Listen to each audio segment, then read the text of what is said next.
That's 2 days in a row, right? I guess that means things are getting done around the place, and got something to talk about a little bit. It's out here in the watermelon patch. Of course, gave up on them old weeds. They don't matter much, none, as long as they're not robbing nutrients from the plant itself. But got a couple of varieties out here. Here's our black diamond coming on. That's a old variety there. So we got, that's the first one I spotted. I know there's some more out here, but been a decent day. I ran into my uncle, of course, with the last few weeks, seen a lot of family, and took a picture of some of the garden and all, and I was showing him those peas, the uncle that owns the place, and he said, "Them good looking peas, son." He said, "But you know that ain't the first time that peas like that been grown on that place." I said, "I know." He said, "I spent many adolescent year out there working them peas, and right up there in that pear orchard, I can guarantee you." But we'll go look at them in a minute. But I am proud as punch about how the purple hull stand's turning out. Just blessed and grateful to the load. It looks like going to be a bumper crop. But I got my mower out today and started beating it down out here. The blades are a little dull on it, so I figured before I sharpen them up, I'll just whack at this old high weeds out here. So I set it on the high setting and just tore off through it. But it's sure nice to actually see the borders of the garden again. I addressed my cutworm problem. Some of it's a little late. No, that's not 7 dust. That's cornmeal and diatomaceous earth. Thought I'd do a double attack on them. They say that diatomaceous earth, of course, it'll kill any of the crawling bugs. It's a natural substance.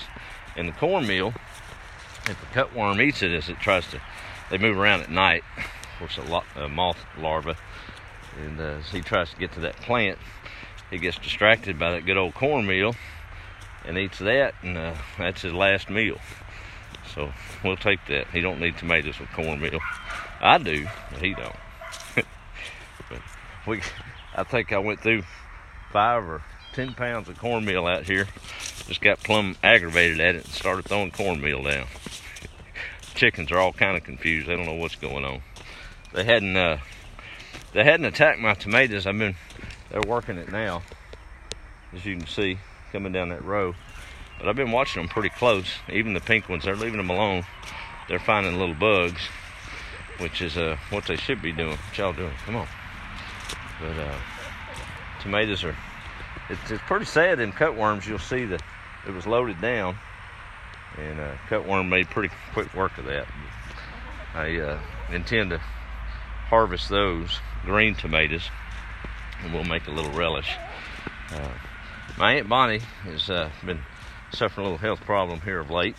Could use your prayers. But went up and saw her today. She got discharged today, back home and settling in. And but she said she had a pressure cooker and some other stuff for canning out there. So I saved the money and went out there to the old shed. I think that's a blessing growing up in a farming family, as some of them age and just don't necessarily care to garden that much anymore for whatever reason. There's sheds and warehouses full of supplies. So instead of letting them dust off, or get dust on them, we go use what we can. So if y'all reading the paper, I don't know if I'm gonna tackle the pressure part of it tonight. I really don't have the produce to do that just yet. My tomatoes is what I'll be doing mostly, but if y'all reading the paper about a rural Nacogdoches farmer blew the roof off the house, you know what happened. No, I'll be careful. But I guess with the state of that roof, it ain't gonna take much to blow it off, will it? Had a couple of visitors come by today. Thought I'd jump on and say that was good to see. Miss Dorothy drove over from Trinity Groveton way. She'd been meaning to get over here and get some of those tomato plants that I had. Of course, with a little neglect, a few I had left were kind of wilting, but we found about 10 or 12 good strong plants. She's gonna put in that old Groveton County or Trinity County dirt over there and get those rolling. And another good friend, Pam, stopped by. She needed some eggs and came by, loaded her up. We got got our first pick of corn today, and I'll tell you that little. I actually hooked that little red wagon up to that riding lawnmower like a tractor. Yeah, I'm redneck like that, but I ain't gonna take it to the store, and dang sure ain't gonna be in a position to pull an old George Jones. Some of y'all remember that story, but I think we pulled. Shoot, it must be 30 years tonight. I'm learning a lot on this, and timing is everything with this produce coming off, and of course I'll be able to hold it a little bit, but I got to get smarter about timing the other ingredients that I'm growing that goes with this stuff to can it. But y'all can see we got a good little haul of corn. That's sweet corn.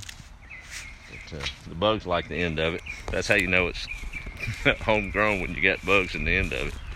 But we'll freeze all of that. I think I already mentioned taking the green tomatoes that are not going to make out there and make some relish out of it. Got the garlic and onion. I'm way behind on my red bell pepper to go in it. But I guess I'll break down and buy some for Brooks Brothers. That wouldn't be the worst thing. But the chickens have said no to my late pea patch here. Pulled up the onions, and I got some of them up, but that fresh dirt was just too much for them chickens, and they rooted and wallowed, and I planted it twice. I'm just gonna let them have it. Forget it. I can do without a few extra pea plants. Speaking of which, let's walk out here and look at them. Now, for those of y'all just following along or may already know, I didn't really heavily fertilize these peas. They've put nitrogen back in the soil, but I put a little chicken litter along the way early on, and planted them big old giant marigolds. And I'm pretty much going to attribute the pest control to that. They hadn't had any pesticide or artificial fertilizer on them at all, and I mean they are loaded down. Let's see here. That's the first one's turning. As you can see, there's plenty peas on there. So when Pam stopped by, I loaded her up with some corn, a few little cucumbers and stuff. Didn't have any tomatoes, and she was trying to pay me. Of course, sold her the eggs. I told her there wasn't no need in that. I mean, she said, well, you ain't gonna make a very good businessman as a farmer. I said, there ain't no way to make money at this stuff. I've been blessed, so we'll just keep blessing. Now, strangers, that's something else.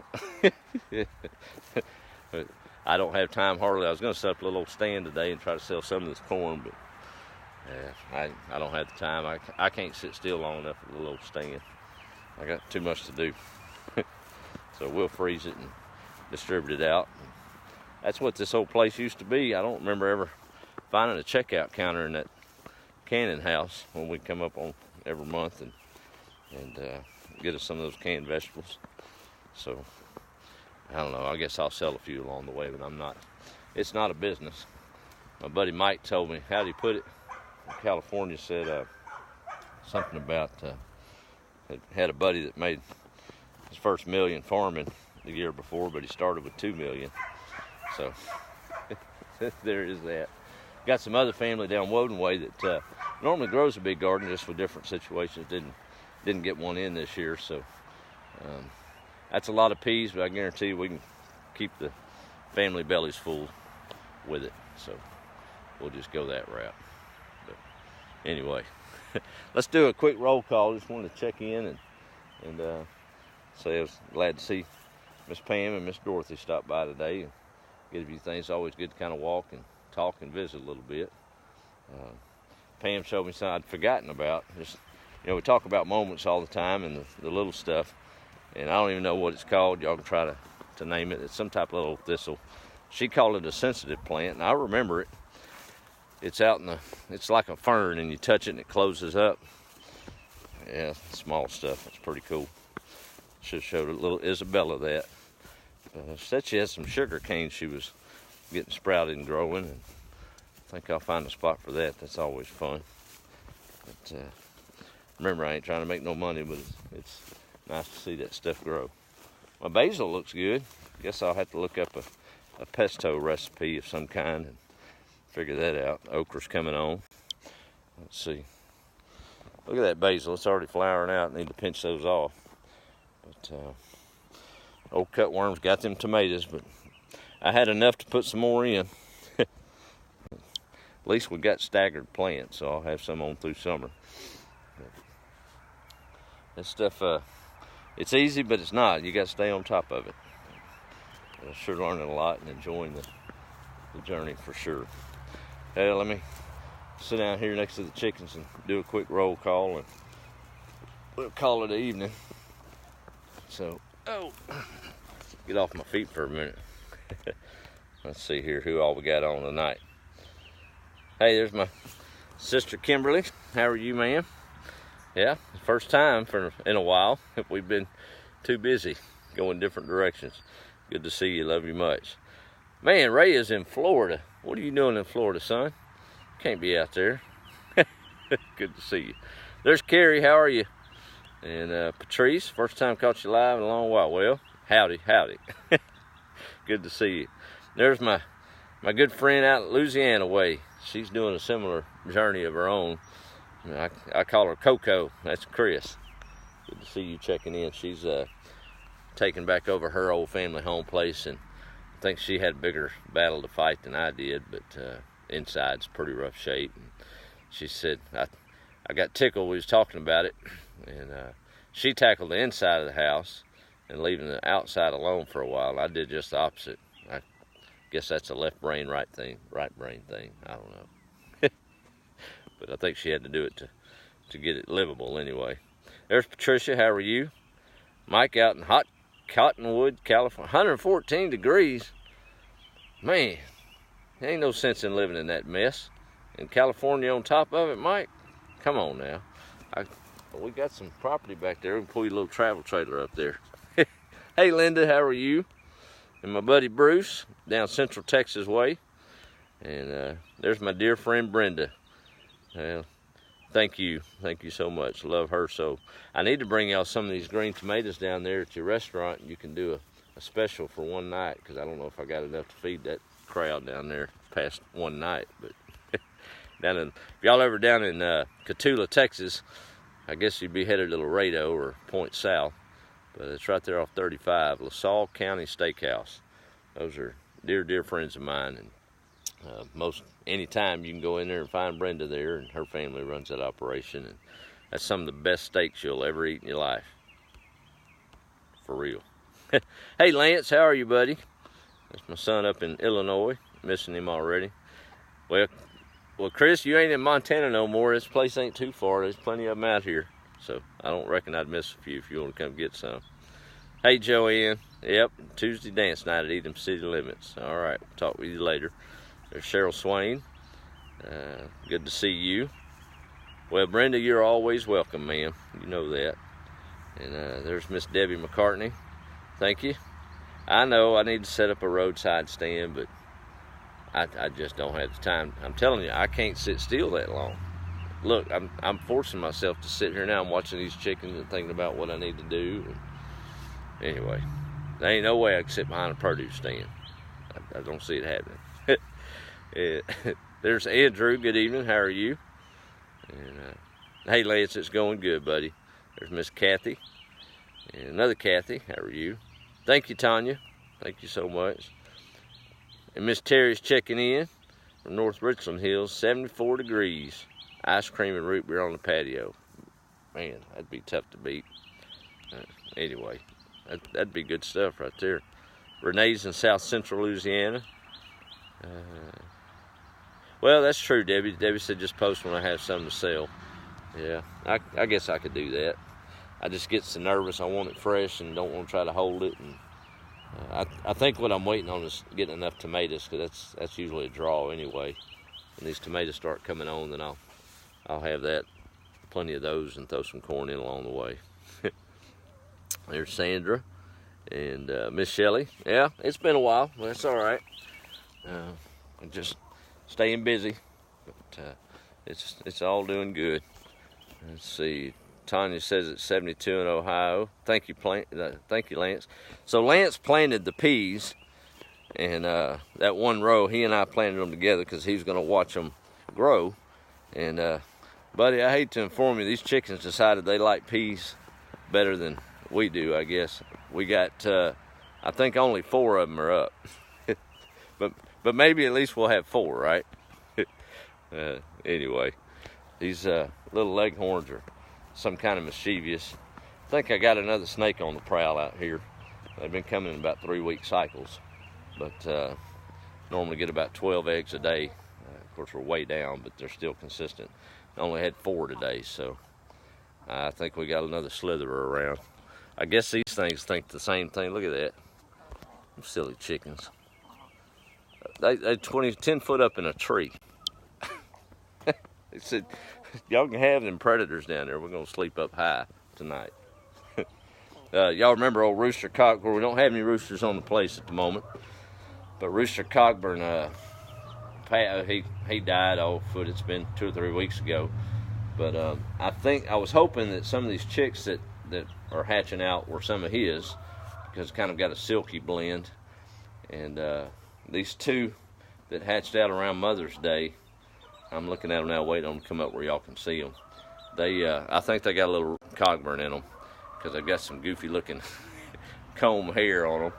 But they're growing quick, and I think that'd be kind of cool if old Cockburn lives on for another round anyway.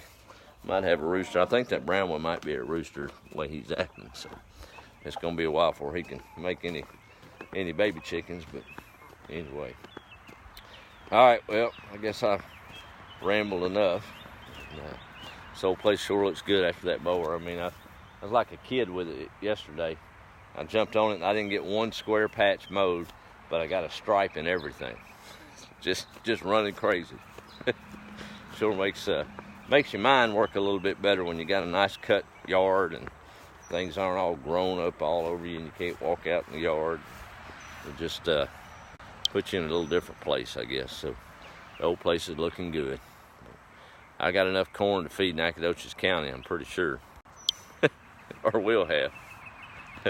Let's see, we'll check off the last few. Yeah, that's right, Lance. If I only get 4 peas, I better savor them. That's right. There's Miss Charlotte. And Dorothy's checking in. I guess she made it back. I had to walk 5 dogs. Nice to meet you too, ma'am. And there's Miss Cheryl. Good to see y'all. All right, y'all have a good evening. I'm gonna get off here and ramble long enough. I'm in kind of a new summer pattern with this stuff coming on. Work out in the yard during the day or job or whatever I got going on, and once that sun sets, it's time to start trying to can some of this stuff. Right now I'm in pickle making mode of all kinds. But, I got to blanch some squash tonight. Those refrigerator pickles that I posted a while back, man, those are some type of good. My other uncle, we was up there at hospice with Mom, and I took some up there, and we was all visiting, and I hadn't heard this in so long. He pulled it out, and of course, he's a farmer and a rancher from way back, and taught ag here in Nacogdoches for years, and really respect all his knowledge and wisdom. Shoot, he was making watermelon deals with big companies in Florida at 12, 13 years old, and getting the price that they needed off them big trucks. But I had those pickles and took one of them out, and he bit into it, and he looked at me and said, "Son, that's better than snuff on rice." Y'all ever had snuff on rice? That's almost as bad as a soup sandwich. Snuff on rice, ain't that something? Yeah. I'll have to post that recipe later. I'm a little scared too, because I kind of used, I used to be one to follow a recipe to the T, and now I kind of put my own little twist in it here and there, and once it gets done, I don't remember how I made it. Just kind of threw a little of this and a little of that in there, but I think I can get close enough to post it. Just been other priorities, but I'll get it done. I'm making some icicle pickles right now. One of my grandma's old recipes. I think it takes 8 days to do it. They brine up. It's those kind of sweet, crisp chunks that are real green. And I'm looking forward to, I got to find a good recipe for watermelon rind, that cinnamon red pickles. Man, those are some good eating stuff there. And I reckon I'm going to have plenty of watermelon rinds before it's over with. Well, sunset, and I got some stuff to do before dark. And I guess the rest of the week be kind of in and out and busy, so may not check into the weekend. But Father's Day coming up. Looking forward to being with Dad for sure. And I guess that's a wrap for tonight, y'all. Have a good evening. Be the light. Talk to y'all later.